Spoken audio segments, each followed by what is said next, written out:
Bom, cara, hoje no programa a gente vai falar sobre Calvin e Hobbes, ou Calvin e Haroldo.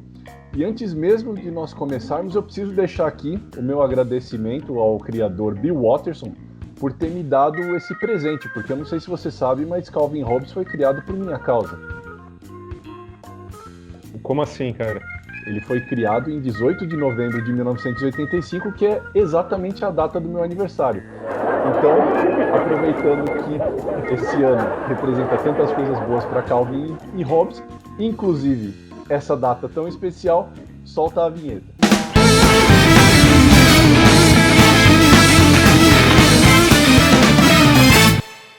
Bom, galera, à luz da retomada da Conrad sob a batuta do nosso querido Cassius Medawar, né?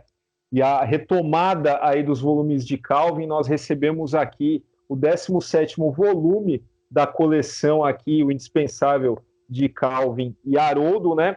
Com a notícia de que a editora, inclusive, ela não só está dando continuidade a essa coleção, como também vai repor os volumes anteriores esgotados. Então prepara seu bolso, tá? Porque, cara, quem não gosta de Calvin e Haroldo, né?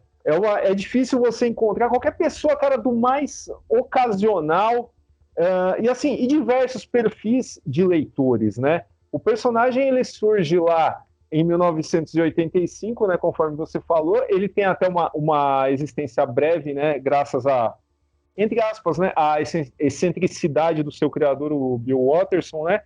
Mas todo esse run aí de 10 anos, cara, ele conquistou e conquista tantas pessoas diferentes entre si que, assim, a gente já pode falar que esse programa é uma unanimidade, né? Eu acho que ele vai ser aprovado por pessoas dos 8 aos 80 anos, né? De vários tipos de fãs de quadrinhos, do mais ocasional ao mais hardcore.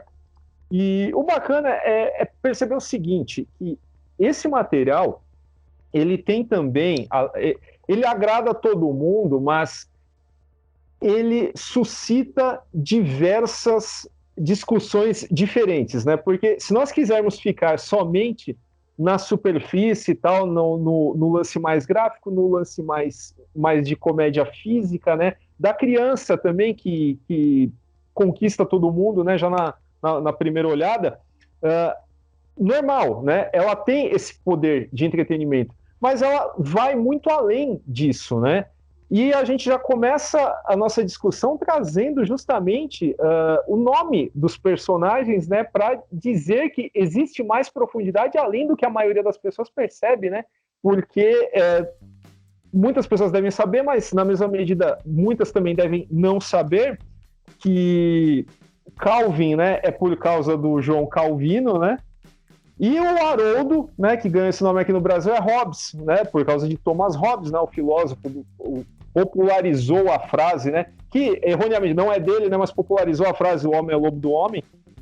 E, inclusive, esse é um alvo de críticas, né, por algumas pessoas, né, de batizar o tigre como Haroldo aqui, né, e tirar aí uma citação bacana que a tira já trazia logo em seu título, né.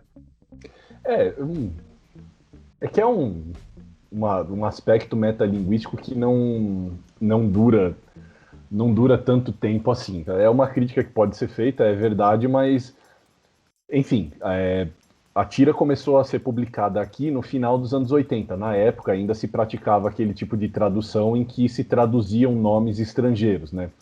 Então, assim, Calvin era uma coisa relativamente comum e pronunciável. Hobbes já era mais complicado, então era natural essa transição, né? Mas sim, apesar de que, né, para deixar claro pro amigo espectador, não existe muito das propostas filosóficas desses pensadores nos personagens, né?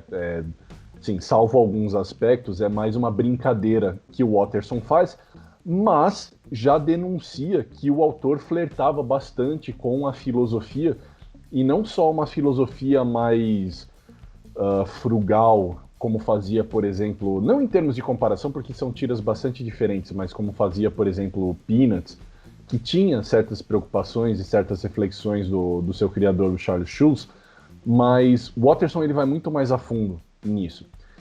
De fato, ele tinha preocupações filosóficas que eram tão sofisticadas em alguns pontos que Calvin e Haroldo é um daqueles trabalhos que é raro, porque a gente faz muito disso aqui, né? Falar, poxa, tal obra ganha riqueza se a gente traz uma contextualização histórica para ela, se a gente entende o ensejo em que ela foi feita. Isso não é possível de fazer em Calvin e Hobbes, só que isso não é um demérito, pelo contrário. A filosofia que o Watterson trabalha nas suas tiras, misturada ali, sim, bastante com entretenimento, com essa comédia física que você mencionou, porque o Calvin em muitos momentos, uma criança insuportável, ele é a antítese, né, de um Charlie Brown, que é uma criancinha mais contida, às vezes melancólica. O Calvin não, é uma criança expansiva, hiperativa, questionadora, até como também efeito de comparação, à luz da perda recente do Quino, né, que nós tivemos.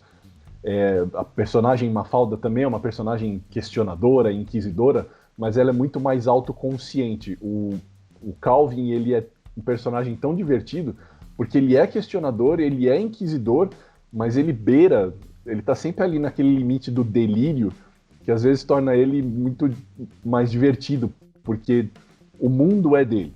Ele faz do mundo uma coisa, ele se apropria do mundo ao seu redor, né, que rende inúmeros xistes de ele distorcendo completamente a verdade a favor da interpretação dele batendo de frente com as imposições que ele considera autocráticas dos adultos, tanto da sua professora, que é uma personagem recorrente, como os seus pais.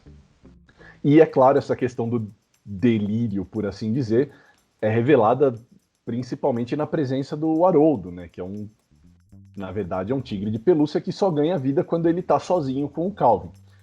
E o que, aliás, também rende um sem número de piadas divertidíssimas, porque o Haroldo, ele é um contrapeso do Calvin, mas também uma espécie de cerca, né? Porque ele é um tigre meio violento, por vezes, e ele agride o Calvin, mas essas agressões, por assim dizer, porque é lógico, é um bicho de pelúcia, servem, na verdade, para conter o Calvin quando ele está passando dos limites. Então é como se ele tivesse criado no tigre um mecanismo de segurança para essa personalidade dele, o que rende, claro, camadas e mais camadas de interpretação também psicológica, além de filosófica.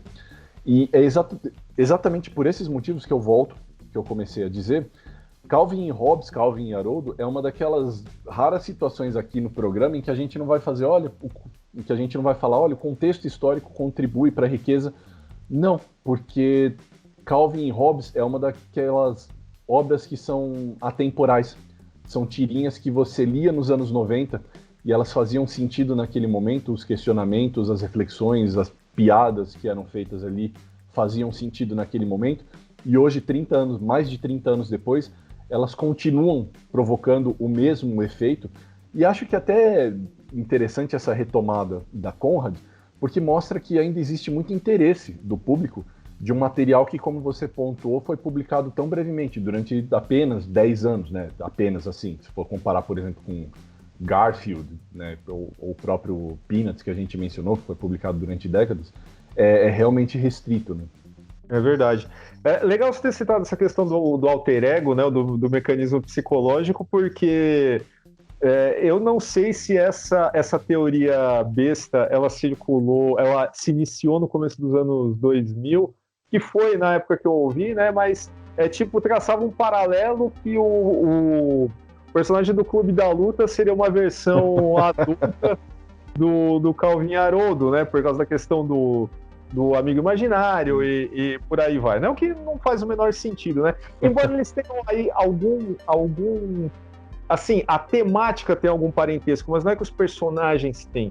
Não é, evidentemente, novidade, né? Não era novidade aqui no Calvin, era menos novidade ainda no Clube da Luta, mas enfim, é legal a gente passar por essas loucuras, né, que as pessoas veem na HQ, até porque você citou aí as referências do Calvino e do Hobbes.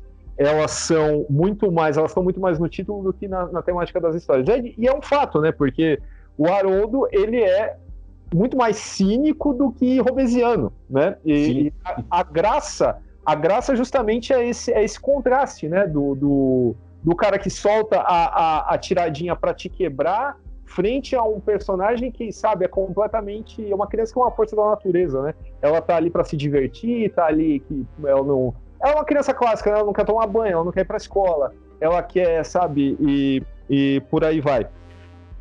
Porém, né, como nós falamos que nessa questão de ser atemporal, de atrair pessoas de idades variadas, de funcionar no seu humor até hoje, né?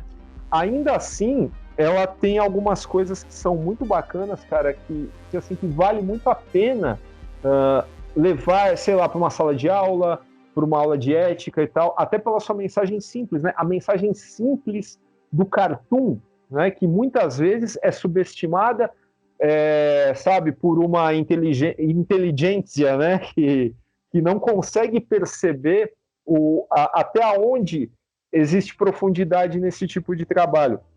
Então, antes de continuar sobre isso, eu queria citar outros dois exemplos, né, que eu acho que são influências diretas pro Calvin Hobbes, que é o Pogo do Walt Kelly. Não tem como a gente deixar de comentar, que parecia também uma tira de bichinhos antropomórficos, mas ela estava muito além disso, né?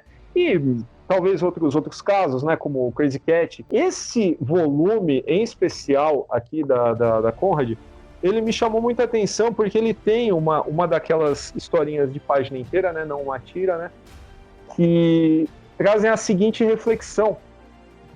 O Calvin e o Haroldo, eles estão descendo num trenó, na neve, e ele pergunta para o tigre, né, ele fala, eu tenho que ser bom para o Papai Noel me visitar, correto? Aí o tigre, sim. E aí ele fala, tá, mas o que significa ser bom de fato? Eu posso ser bom, fingir que eu sou bom para receber o presente, mas eu não estou provando nada além do fato que eu posso ser subornado, né? E, cara, isso aqui é uma coisa mais bacana para você pegar e jogar até mesmo uma mesa de bar no meio de marmanjo, né? O que significa ser bom, né? E isso ainda vai puxar, assim, várias discussões para relativizar, sei lá, devoção religiosa e por aí vai, cara. Isso eu acho, assim, muito legal nisso, é fantástico. Tem, além, essas questões morais, elas, sim, são bastante claras, porque o que eu acho interessante é que o Watterson, ele cria uma criança que ela é uma criança clássica, como você fala, mas não existe a romantização dessa figura, né? Mesmo a relação dele com o Haroldo, que é o amigo imaginário dele, é uma relação difícil.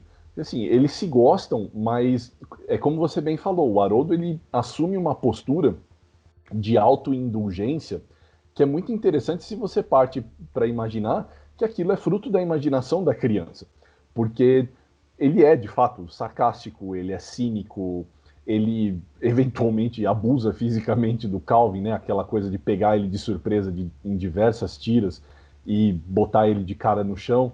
Mas assim, é a ideia de diversão dele, é a ideia de... É a maneira como uma criança muito provavelmente vê o mundo, de uma forma mais anárquica, mas porque as estruturas normativas e morais que nós adultos temos bem estabelecidas e que a gente passa a obedecer inconscientemente não existem no universo infantil, né? E eu acho muito bacana que o Calvin, ele não seja essa criança que é boazinha e romantizada ou simplesmente um veículo para alguma mensagem, porque, de novo, fazendo uma comparação, não é que eu não goste, muito pelo contrário, eu sou extremamente fã do Charlie Brown, eu acho genial, eu sou extremamente fã da Mafalda, por exemplo, mas são personagens que têm motivações muito claras, muito explícitas. A Mafalda, inclusive, como eu acabei de falar, né, a luz recente do falecimento do Quino, toda a mensagem política antifascista e anti-autoritária dela está voltando à tona, principalmente no momento que a gente está vivendo. O Charlie Brown, ele é um personagem que fala diretamente a um problema que é tão tipicamente adulto como a depressão e a ansiedade, que a gente sabe que ele é uma criança depressiva, né? E o Schultz usava isso como uma metáfora para tratar problemas da vida adulta, mas o Calvin, ele, ao trabalhar essas questões filosóficas que são difíceis, complicadas, como essa que você colocou, de uma maneira simples, elas nos reconectam com esse aspecto infantil, nosso, infantil, não infantilizado, de questionar, de inquirir, de desafiar, mas não desafiar algo com um propósito específico, mas desafiar essa estrutura que se tornou inconsciente dentro de nós. Que eu acho que é por isso que ler o Calvin e Hobbes é tão divertido para nós ainda hoje. Porque é como você falou, o Watterson ele transmite ideias, ele questiona coisas de uma maneira muito simples, né? Essa metáfora que você usou agora da questão do Papai Noel, por exemplo, é um negócio que é infantil, mas que ressoa na vida adulta porque é um sistema de normas e regras de reforço positivo e reforço negativo que a gente ostensivamente trabalha no dia a dia. Por exemplo, quem trampa em qualquer tipo de ambiente corporativo ou escritório trabalha dentro do mesmo tipo de estrutura moral que uma criança trabalha para receber o presente ou não, que é reforço positivo e reforço negativo. Toda essa balela que a gente ouve de liderança e reforço positivo e colaboradores e não funcionários, seja você o líder, blá blá blá. São todas essas besteiras que a gente diz para a criança para criar essa autoconfiança dela dentro de um sistema. Que é lógico, eu não estou aqui defendendo a anarquia do mundo infantil. É lógico que a gente precisa amadurecer e seguir regras. Mas eu acho que é por isso que o Calvin ele também é muito interessante, porque ele não é um anarquista. Eu acho que a gente falou, né, dos filósofos, né, o Calvino e o Hobbes. Eu acho que talvez o filósofo que realmente mais se aproxime do Calvin seja Diógenes, o cínico, né, um dos fundadores do cinismo, que é aquela dose de ceticismo que é necessária para manter as estruturas sociais em ordem. Não é desafiar o sistema, implodir e tornar tudo caos. Não, é assumir que mesmo que você viva num mundo organizado, é necessário questionar certas coisas que são hipócritas, são desnecessárias, que podem ser melhoradas, que precisam evoluir. E nada melhor do que fazer isso do que como uma criança, dando risada de tudo. O problema é que muitas dessas motivações por trás desses questionamentos, elas são totalmente baseadas em dormir até mais tarde, não ir para a escola, ficar brincando e por aí vai, né? O que também, sabe, isso é um tipo de egoísmo e de recompensa que, de uma forma ou de outra, em maior ou menor grau, a gente também procura na vida adulta e Sim. não tem jeito, né? A gente está sempre se enganando em várias coisas. Mas é legal também falar sobre o amadurecimento, ou falando do amadurecimento dos leitores de Calvin e Haroldo, eu mesmo, depois de um tempo, me deu um choque voltar. Não estou falando agora, tá? Isso aí aconteceu já há bastante tempo, assim, uns 10 anos, pelo menos, né? Quando eu lia quando moleque, aí eu voltei para reler, né? Me deu um choque porque aí eu não me via mais na criança, eu me via nos pais e eu ficava aterrorizado. É triste isso, né, cara? Então, cara, aí eu comecei a ficar desesperado com isso. Mas, sim, cara, foi até legal também você trazer essa questão do mundo corporativo, porque a gente sempre evita relacionar a obra com o seu criador, né? Mas aqui a própria postura do Watterson com relação à sua criação, ela é interessante de ser trazida à mesa, né? Lembrar que não existem produtos licenciados do Calvin justamente por conta da postura, não sei dizer se seria, se a motivação é essa, né? Mas postura anticapitalista do Bill Watterson, né? Mas ela, de uma forma ou de outra, ela faz sentido para mim, para manter esse negócio intocado, cara. A gente tem tiras aí para ficar lendo, assim, ó, anos, e depois a gente volta lá para a primeira, se diverte de novo e tal. É só isso que o mundo precisa, né? A gente não precisa de uma animação, a gente não precisa de um live action, não precisa de um game, né? Então... cara, eu acho que não é nem assim de ser uma postura anticapitalista, porque eu acho que se Aqui eu tô, né? Uma reflexão minha. Eu acho que se ele assumisse uma postura como essa, ele estaria assumindo um viés ideológico num sentido de abraçar uma crítica específica ao sistema.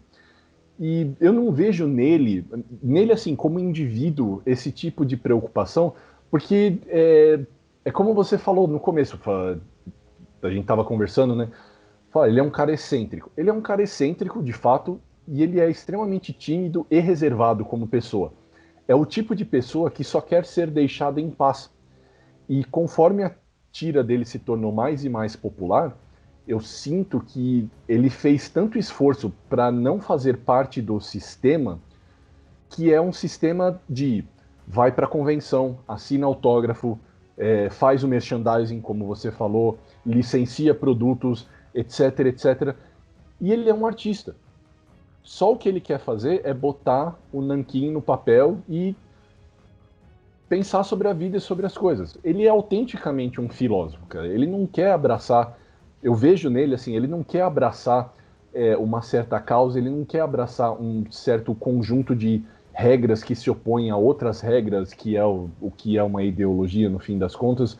Eu não vejo esse interesse nele. Pelo contrário, eu vejo uma naturalidade no Calvin de ser um outsider, de abraçar essa vivência como alguém fora das brigas do mundo. Né? O Calvin, ele é assim, um grande representante de nós introvertidos, porque ele é um exército de um homem só, é ele contra o mundo. E não importa de que lado que o mundo tá e se apresenta para ele. O que quer que não deixe ele ir dormir a hora que ele quiser, comer o que ele quiser, não ir para a escola, não ir brincar na neve, fazer as coisas que ele gosta, automaticamente se torna inimigo dele. Então, assim, é meio um cínico, meio um hedonista, mas, acima de tudo, um pensador. Alguém que vê essas brechas nessas estruturas morais e filosóficas com as quais a gente organiza o mundo e se aproveita dela para se divertir, para fazer troça, para fazer piada, para fazer a gente rir, né? É, um hedonista epicurista, né? Vamos deixar isso claro, né? Ai, ai. Verdade.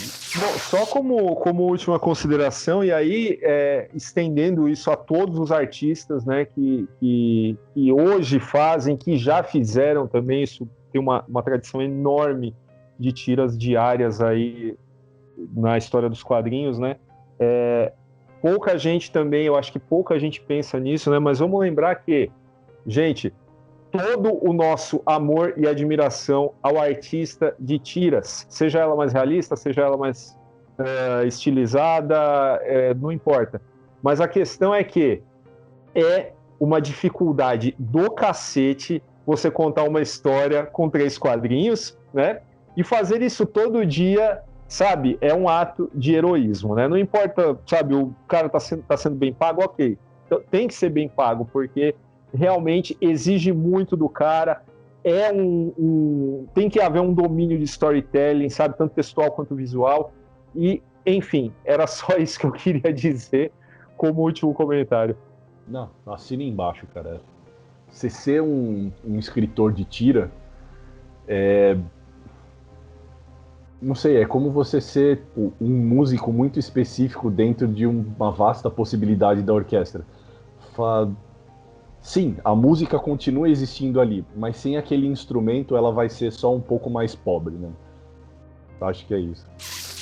Bom, pessoal, quem quiser essa maravilhosa 17ª edição da coleção do Calvin da Conrad, que agora volta com força total, valeu pelo envio aí, Cassius, muito obrigado.